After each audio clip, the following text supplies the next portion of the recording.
Hello बच्चों, तो शुरू करते हैं। आज हम क्लास 12th की मैथ में एप्लीकेशन ऑफ डेरिवेटिव की एक्सरसाइज 9.1 का क्वेश्चन नंबर 19।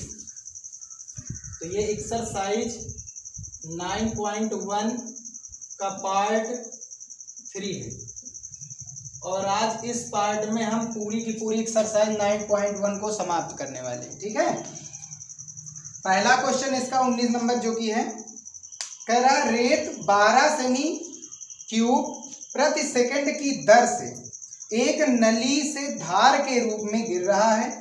गिरता हुआ रेत फर्श पर इस प्रकार शंकु बनाता है कि शंकु की ऊंचाई सदैव आधार की त्रिज्या की 1/6 है। जब शंकु की ऊंचाई 4 सेमी है तब शंकु की ऊंचाई के बढ़ने की दर ज्ञात कीजिए। एनसीईआरटी का क्वेश्चन है, बहुत ही आसान। हम लोग जानते हैं कि यहाँ पर बेलनाकार पाइप लगा, इस पाइप से रेत निकल रही है। अगर रेत नीचे गिरेगी तो हमको पता है ये किस आकार की जाएगी, शंक्वाकार जाएगी। और क्वेश्चन में भी बताया गया है शंक्वाकार जा रही है। ठीक है, रेत जो गिर रही है, देखो जितनी रेत यहाँ से गिरेगी उतनी ही रेत यहाँ पर तो आएगी, जितनी इससे गिरेगी उतनी ही रेत यहाँ पर आएगी। तो दोनों का आयतन तो सेम ही रहने वाला है। आयतन कहने का मतलब दोनों का घन द्रव्यमान सेम रहेगा। तो जितने द्रव्यमान की यहाँ से रेत गिरेगी उतनी द्रव्यमान की आएगी। द्रव्यमान जितना वहाँ था उतना यहाँ पर है, तो दोनों का द्रव्यमान समान रहेगा। द्रव्यमान संरक्षण नियम यही कहता है, दोनों का द्रव्यमान समान रहेगा। और द्रव्यमान बराबर क्या होता है, घनत्व गुणा आयतन। तो इसका आयतन कितना है V1, इसका आयतन कितना है V2 है। अलग अलग आकृति तो आयतन कोई जरूरी नहीं सेम हो, तो हम अलग अलग मानेंगे। लेकिन जो रेत गिर रही है उसका घनत्व तो सेम ही है, तो रो घनत्व की रेत गिर रही मान लिया। और द्रव्यमान बराबर होता है घनत्व गुणा आयतन, द्रव्यमान बराबर घनत्व गुणा इसका आयतन। रो से रो कैंसिल, यानी कि दोनों के आयतन सेम रहने वाले। ये हमने डायरेक्ट सीखा कि हाँ आयतन जो है सेम रहता है, जितना यहाँ से आया उतना यहाँ पर। आयतन नहीं सेम रहता, आयतन दोनों का अलग अलग रहता, दोनों के द्रव्यमान सेम रहते। जितनी रेत वहां से गिर रही उतनी रेत यहाँ पर आएगी। ठीक है, मात्रा दोनों की सेम रहेगी। अब हमको ये कह रहा है इस क्वेश्चन में कि शंकु की ऊंचाई जो है सदैव आधार की त्रिज्या के 1/6। तो त्रिज्या हमने मान लिया है, तो इसकी ऊंचाई क्या हो जाएगी, r/6 हो जाएगी। कब, जब ऊंचाई 4 सेमी हो जाएगी, इसकी ऊंचाई जो है 4 सेमी हो जाएगी, उस समय ऊंचाई के बढ़ने की दर हमको निकालनी है। अच्छा, एक चीज यहाँ पर और भी दिया गया है, जो रेत गिर रही है उसके आयतन में परिवर्तन की दर दी गई है, dt ऑफ V1। उसका आयतन कितना है, 12 सेमी क्यूब प्रति सेकेंड। अब हमको ये पता दोनों का आयतन तो सेम रहने वाला है। ठीक है, इसका डिफरेंटिएशन करेंगे। चलिए, यहाँ पर ये शंकु का आयतन और ये बेलन का आयतन है, डिफरेंटिएशन करेंगे विद रिस्पेक्ट टू t। तो d dt ऑफ कितना हो जाएगा, V1 equals to d dt of V2। V2 क्या है, शंकु है, और शंकु का आयतन कितना होता है, 1/3 पाई r² h। ठीक है, अब यहाँ से बाहर ले लेंगे तो इसकी वैल्यू तो अभी नहीं रख रहे हैं, dV1/dt बराबर π/3 बाहर आ जाएगा, कांस्टेंट है। अवकलन यहाँ पर होगा। हम क्या कर रहे हैं कि जो r है उसकी वैल्यू पुट कर देंगे। यहाँ पर r की वैल्यू पुट करके देखते हैं। अगर r की वैल्यू पुट करने पर आ जाएगा तब तो अच्छी बात है। r की वैल्यू पुट करेंगे तो कितने h जा रही हैं, 6h जा रहे हैं। d dt ऑफ r की वैल्यू 6h, तो 36 स्क्वायर लगा है तो h² और इंटू में ये वाला h। ठीक है, तो यहाँ से बाहर अगर निकालेंगे तो 36 तो कांस्टेंट है, बाहर आ जी। अब ये कितना हो जाएगा, d dt ऑफ अंदर कितना बचा, h3। अब हम क्या करेंगे, इसका डेरिवेटिव निकालेंगे। ठीक है, तो ये 12 3 36, 12 पाई हो गए, और इसकी वैल्यू भी कितनी दी गई है, 12। ये कितना हो जाएगा, 3h² और इंटू h का t के रिस्पेक्ट में d dt ऑफ h। 12 से 12 कैंसिल हो जाएगा, वैल्यू को पुट करेंगे तो ये 1 आया। ये 3h² तो बटे में आ जाएगा इसकी, तो 3 पाई h की वैल्यू कितनी दी गई, 4 का स्क्वायर, और इधर कितना है d dt ऑफ h। ठीक है, ये टोटल इधर आ जाएगा बटे में 1 और ये वैल्यू हमको निकालनी है, ये पता चल जाएगी। तो 4 चौक 16, 16 तिया 48, तो D D T of H कितना हो जाएगा 1/48 पाई। अब ऊंचाई सेंटीमीटर में दी गई थी, नीचे समय का मात्रक सेकेंड, तो 1/48 पाई सेंटीमीटर प्रति सेकंड की दर से धीरे धीरे उसकी ऊंचाई बढ़ रही है। ठीक है ना। तो क्वेश्चन नंबर 20 देख रहे हैं। इसमें क्या कह रहा है कि एक शंक्वाकार बर्तन जिसकी गहराई 15 सेमी तथा त्रिज्या 5 सेमी है। तो एक शंक्वाकार बर्तन है, उसकी गहराई यानी उसकी ऊंचाई दी गई है और साथ ही साथ यहाँ पर दिया गया उसकी त्रिज्या क्या है। पानी 0.1 घन सेमी क्यूब प्रति सेकंड यानी आयतन परिवर्तन की दर है। घन सेमी मतलब सेंटीमीटर क्यूब प्रति सेकंड की दर से आ रहा है। ज्ञात कीजिए जब पानी की गहराई 6 सेमी है तब पानी का तल किस दर से बढ़ रहा है। तो एक बर्तन है जो कि शंक्वाकार है, ऐसे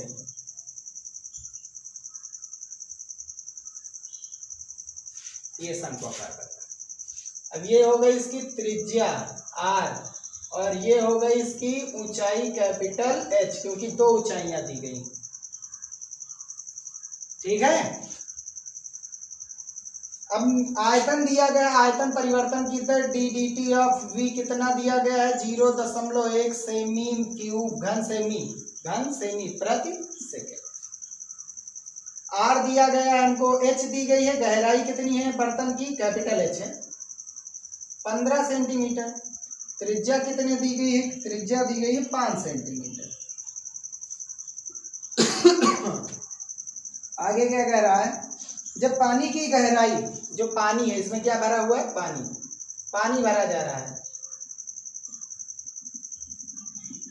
तो बता रहा है जब पानी की गहराई 6 सेमी क्यूब हो जाए, मान लिया यहाँ पर जो गहराई है ये वाली ऊंचाई, ये कितने सेंटीमीटर हो जा रहा है 6 सेंटीमीटर, तब हमको इसके बढ़ने की दर निकालनी है D D T of H निकालना, यानी पानी किस तल से ऊपर बढ़ रहा है। कब, जब ऊंचाई कितनी पहुंच जाए पानी के तल की 6 सेंटीमीटर। अच्छा त्रिज्या तो बदल ही जाएगी, यहाँ त्रिज्या देखो ज्यादा, यहाँ पर क्या हो जाएगी कम, इसे R1 मान ले। ठीक है, ये पूरा का पूरा मिला दे रहे हैं। तो ये पूरी हाइट h है इतनी, तो समरूप त्रिभुज का नियम यहाँ पर लगा रहे हैं।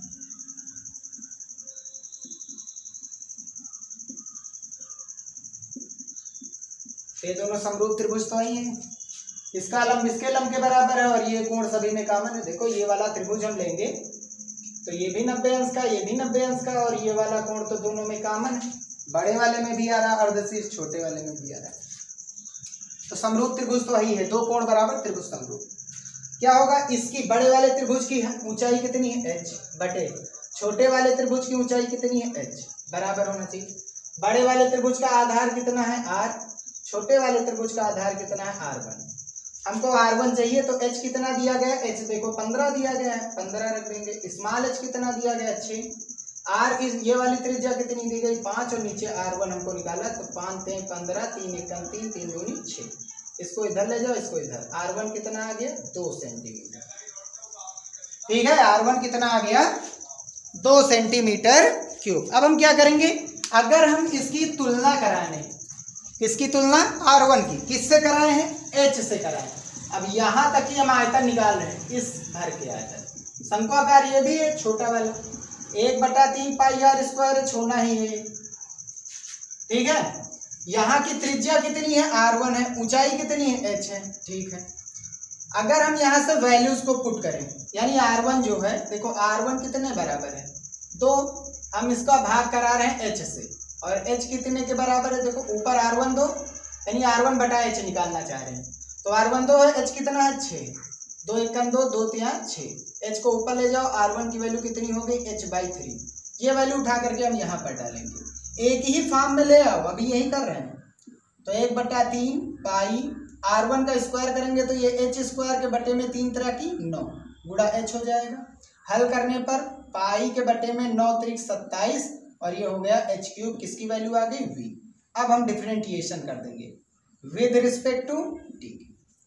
तो ये बन गया d D T of v, ये तो कांस्टेंट है, बाहर ही आ जाएगा, पाई बाई 27। एच क्यूब का कितना हो जाएगा 3h स्क्वायर और इंटू एच का क्या हो जाएगा D D T of H, जो कि हमको चाहिए। 3 × 3 3 9 27। ये वैल्यू कितनी दी गई 0.1 दी गई, बराबर में कितना है देखो, ऊपर पाई एच स्क्वायर और नीचे कितना बच रहा है 9 के गुणा में D H upon D T हमको चाहिए। 9 को ऊपर भेज दो, पाई एच स्क्वायर को नीचे ले आओ, 9 ऊपर जाएगा तो 0.1 के गुणा में 9 और नीचे पाई एच की वैल्यू कितनी दी गई है देखो, एच की वैल्यू 6 सेंटीमीटर, तो 6 का स्क्वायर और बराबर में कितना आ गया D H upon D T. 6 का स्क्वायर कितना होता है 36, 0.1 के गुणा में 9 बटे पाई 6 4 36, 9 1 9, 9 4 36, दशमलव हटाएंगे ये 0 बढ़ जाएगा, D H upon D T. D H upon D T कितना हो जाएगा, ऊपर बचा 1 और नीचे कितने पाई 40 पाई, सेंटीमीटर है सब, एच सेंटीमीटर, नीचे समय क्या हो जाएगा सेकेंड। ये हो गया इसका आंसर, ठीक है। क्वेश्चन नंबर देखते हैं 21, जस्ट पिछले वाले जैसा है। इसमें कह रहा पानी की एक टंकी उल्टे लंबवृत्तीय शंकु के आकार की है तथा इसकी अक्ष लंबवत तथा शीर्ष सबसे नीचे है। इसका अर्ध शीर्ष कोण tan इनवर्स 0.5 है। इसमें 5 घन मीटर प्रति मिनट की दर से पानी भरा जा रहा है या भरा जाता है। ज्ञात कीजिए जिस क्षण पानी में टंकी में पानी की गहराई 10 मीटर है, उस क्षण पानी का स्तर किस दर से उठ रहा है। तो एक पानी की टंकी है जो लंबवृत्तीय शंकु के आकार की है, तो लंबवृत्तीय शंकु ऐसे होता है, ठीक है। और ये इसका अक्ष दे दिया गया है, ये इसका अक्ष दे दिया गया और यहाँ से जब हम लंब डालेंगे तो ये अर्धशीर्ष कोण है, क्या मान लेंगे इसे अल्फा, और जो कि दिया गया हमें tan इनवर्स 0.5 अर्धशीर्ष कोण।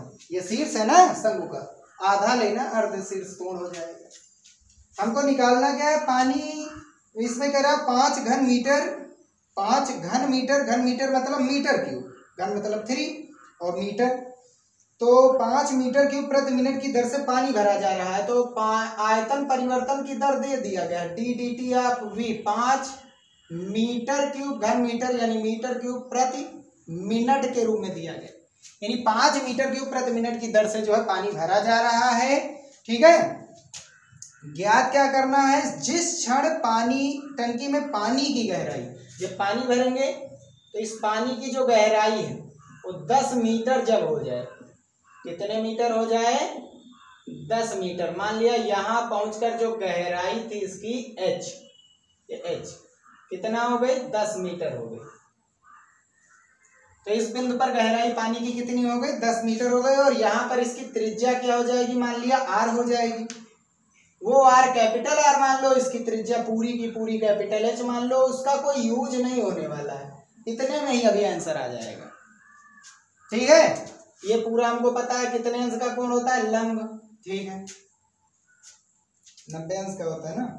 फिर आगे क्या कर रहा है, जब पानी की टंकी में पानी की गहराई 10 मीटर है, उस क्षण पानी का स्तर किस दर से उठ रहा है, यानी ऊंचाई में परिवर्तन की दर क्या बदल रहा है, h ही तो बदल रहा है, h धीरे धीरे बढ़ रहा है, तो इसमें परिवर्तन की दर बतानी है। बहुत आसान है, कल चलिए देखिए आगे। यहाँ से हम क्या करेंगे, ये वाला जो अल्फा हमारा दिया गया है tan इनवर्स 0.5, tan इनवर्स को इधर लाएंगे तो tan अल्फा हो जाएगा, 0.5 को 1/2 लिख सकते हैं। tan थीटा बराबर क्या होता है लंब बटा आधार, थीटा के सामने वाली भुजा लंब, समकोण के सामने कर्ण, जो शेष बच रही वो क्या है आधार। तो लंब हमारा कितना है r है, आधार कितना देखो h है, बराबर में 1/2, h को ऊपर ले जाएंगे, r की वैल्यू आ गई h/2, खत्म, आंसर लीजिए। v आयतन क्या होता है 1/3 पाई r स्क्वायर h होता है, यहाँ पर त्रिज्या r है, ऊंचाई कितनी है h है, वैल्यू को पुट करेंगे तो पाई/3 आर स्क्वायर का मान कितना है h/2 स्क्वायर लगा है, 2 बार गुणा में h बराबर में v। तो ये टोटल कितना हो गया 2 दूनी 4 3 12 π/12 और ऊपर हो गया h³ किसकी वैल्यू है आयतन की। डिफरेंटिएशन कर दीजिए आंसर विद रिस्पेक्ट टू, ठीक है। हम h ही ले आए, उधर v ले आए, v वाला तो हमें दिया ही गया है, तो ये हो जाएगा अवकलन d/dt ऑफ v हो जाएगा। और π/12 काम मतलब कांस्टेंट है, h³ का हो जाएगा 3h² d/dt of h। Value को पुट करना है, ये हमको चाहिए। ये कितना दिया गया 5 = 12 π/12 यानी 12, 3 × 3 3 × 12, कितना बचा नीचे 4, h का स्क्वायर, h कितना है h कितना 10, h कितने मीटर है 10 मीटर, 10 मीटर है h। तो h का मान 10 का स्क्वायर 10 दाम 100 और गुणा में कितना है dh/dt। और इसको इधर ले जाएंगे, बाकी सबको नीचे ले आएंगे। तो ये चला गया 5 × 20 पाई आ जाएगा नीचे के, गुणा में 100 भी आ जाएगा ना साथ साथ, 100 पाई नीचे 4 पंचे 20 और इधर बचा dh/dt 20 पंचे 100। 1/पाई का मान 22/7 गुणा में 5 और बराबर में dh/dt।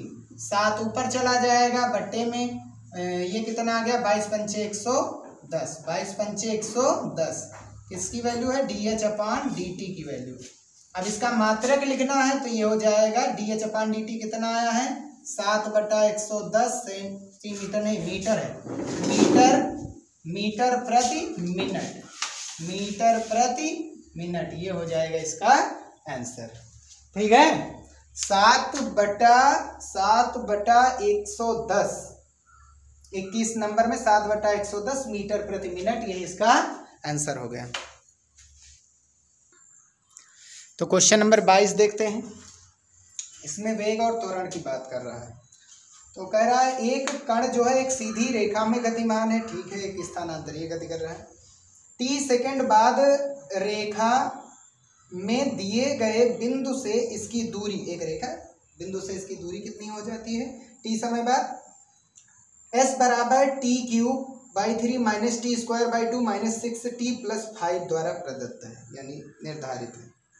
ज्ञात क्या करना है। नंबर 1 में 5 सेकंड बाद कण का वेग क्या होगा, जब कण का वेग 0 है तब इसका त्वरण क्या होगा। तो हमको पता है वेग निकालने के लिए इसका क्या करना पड़ेगा, डिफरेंटिएशन करना पड़ेगा, दूरी के सापेक्ष समय के सापेक्ष दूरी परिवर्तन या विस्थापन परिवर्तन।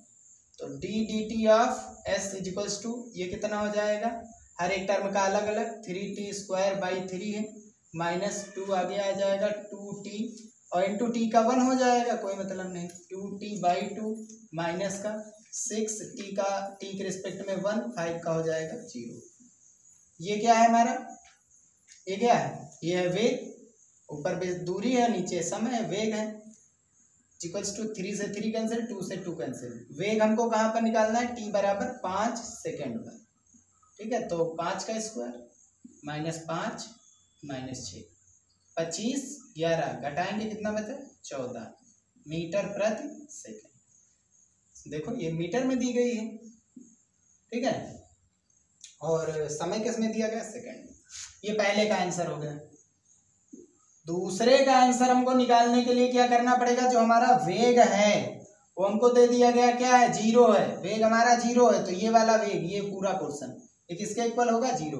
वेग कितना है देखो, अवकलन इसका करेंगे तो कितना आया था, t² - t प्लस माइनस का 6, ये कितना होगा 0 होगा, क्योंकि यही तो हमारा वेग था, ये तो हमारा वेग था। ये कितना आया था, t² - t - 6, तो ये वैल्यू कितनी हो जाएगी 0। अब इसका गुणनखंड करेंगे तो t² माइनस का 3t प्लस का 2t माइनस का 6 = 0।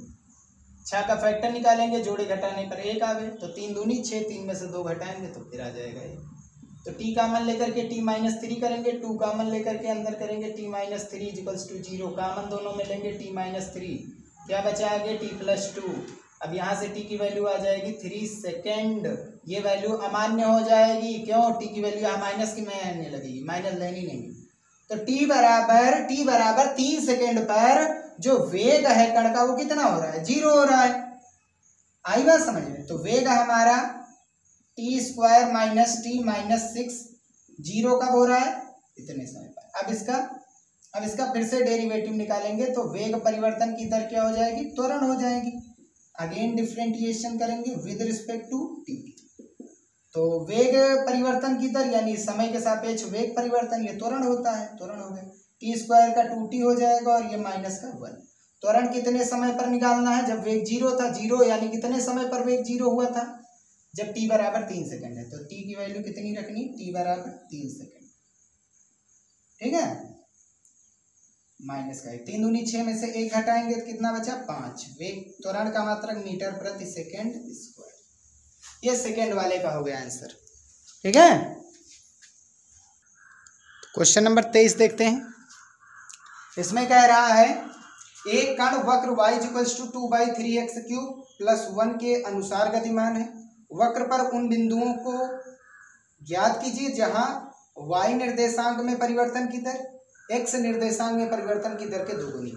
तो एक कोई वक्र है, ठीक है, जैसे कोई वक्र है और इस वक्र पर हमको एक बिंदु है x p, उसका मान निकालना है, ठीक है। कब निकालना है, जब y में परिवर्तन की दर x में परिवर्तन की दर के क्या हो, दोगुने के बराबर हो। ये तो कह रहा है y निर्देशांक, मान लिया जो बिंदु है उसमें x का मान कितना है, यानी x निर्देशांक का मान x है और y वाले निर्देशांक का मान है y। तो y निर्देशांक में परिवर्तन की दर d/dt(y) और x निर्देशांक में परिवर्तन यानी d/dt(x) के कितने गुना है, 2 गुना है, ठीक है। अब हमको यहाँ से क्या करना है, डिफरेंटिएशन करना है। हमको निकालना है x और y की value with respect to t के। तो ये बन जाएगा d/dt(y), यहाँ से क्या करेंगे 2/3 कांस्टेंट है, x³ का हो जाएगा 3x² और इंटू x का अवकलन d/dt(x), 1 का 0 हो जाएगा कांस्टेंट। 3 से 3 कैंसिल हो जाएगा। इसकी वैल्यू रखेंगे कितनी है, ये समीकरण 1 से ये दी गई हमें कितनी है, 2d/dt(x) = x² dx/dt या d/dt(x), और आगे कितना था 2 से 2 कैंसिल हो जाएगा, dx कैंसिल, कितना है 1, x² 1 के इक्वल है, यानी x की वैल्यू कितनी आ गई, +-1। y कितना आ जाएगा 2/3 x³ + 1, x की वैल्यू क्या है, कहाँ पर, 1 पर।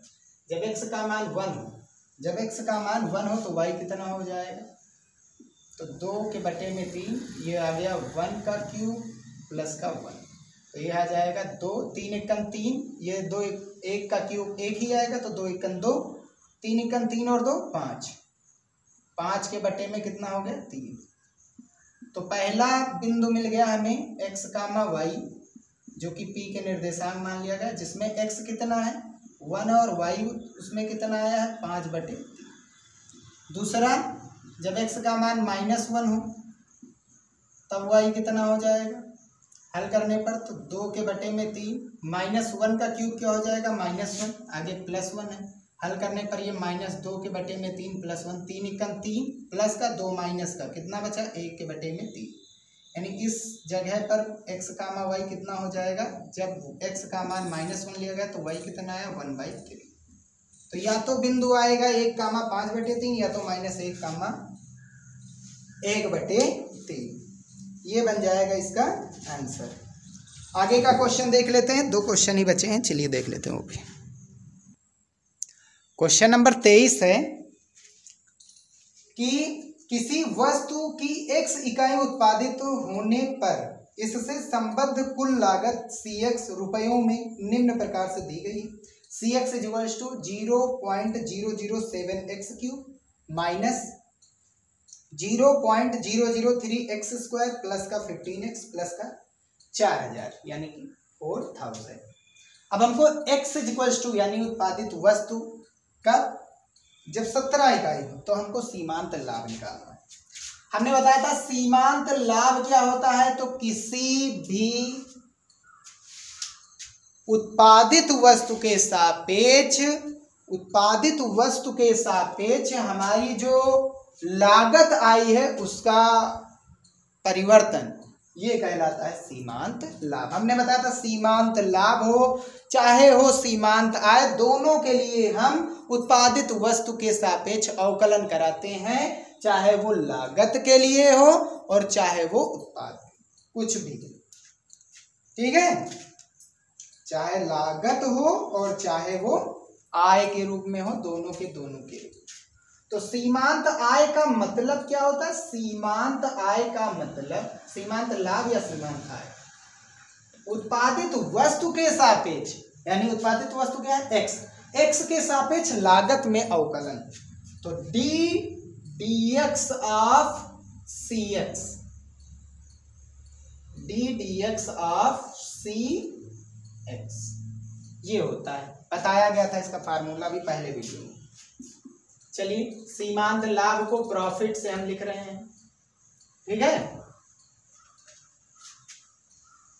टर्मिनल प्रॉपर्टी, सीमांत लाभ निकालेंगे तो cx का अवकलन करेंगे x के सापेक्ष, तो 7 त्रिक 21 हो जाएगा, यानी 3 गुणा 0.007 x स्क्वायर, अवकलन कर रहे हैं, माइनस 2 आगे आ जाएगा, x स्क्वायर का 2x होता ना, 2 गुणा 0.003x बचा, x क्यूब का 3x स्क्वायर का ये तो कांस्टेंट है 2x, और प्लस का ये हो जाएगा 15x का x के सापेक्ष अवकलन 1, और ये बन जाएगा हमारा 0। कहाँ पर निकालनी है ये वैल्यू? ये वैल्यू निकालनी है x बराबर 17 यूनिट पर। तो ये 17 में 289, तो ये कितना हो जाएगा? 7 त्रिक 21, 7 त्रिक 21, कितने अंक आगे दशमलव? 3 अंक, 3 अंक आगे दशमलव हो गए, गुणा में x का स्क्वायर, x कितना? 17 में 289 माइनस 2 ત્યાં 6, कितने अंक आगे दशमलव थे? 3 अंक आगे दशमलव, और x का मान कितना? x का मान हमको कहाँ पर निकालना? 17, और प्लस का 15। हल करने पर देखो कितना आ रहा है, तो यहाँ पर 21 और 9 का गुणा कराएंगे तो 21 9 या 189 के 9 18 बचा, 21 8 168 और 18 जोड़ेंगे तो 186, 186 के 6 फिर से बचा 18, और अब 21 दूना 42, 42 और 18 जोड़ेंगे तो कितना हो जाएगा? 60। कितने अंक आगे दशमलव थे? 3 अंक आगे दशमलव, माइनस 17 छक्का 102 होता है, कितने अंक आगे दशमलव थे? 3 अंक आगे दशमलव थे, प्लस का 15, इसमें ऐड करेंगे तो 15 और 6 कितना होता है? 21 होता है, 21.069 माइनस 0.102, घटाएंगे तो यहाँ से कितना बचा? ये 9 में से 2 गया, 7 बचा, 6 में से 0 जाएगा तो कितना बचा? 6, यहाँ पर 0 उधार लेंगे, 10 हुआ, 10 से 1 गया, 9 बचा, अब यहाँ पर बचा कितना? 20। ये आ जाएंगे हमारे आंसर। तो आंसर कितना आ जाएगा? 20.967, जो कि आ भी रहा है, ठीक है, ये होता है। नेक्स्ट क्वेश्चन देखते हैं। चलिए लास्ट क्वेश्चन देखते हैं।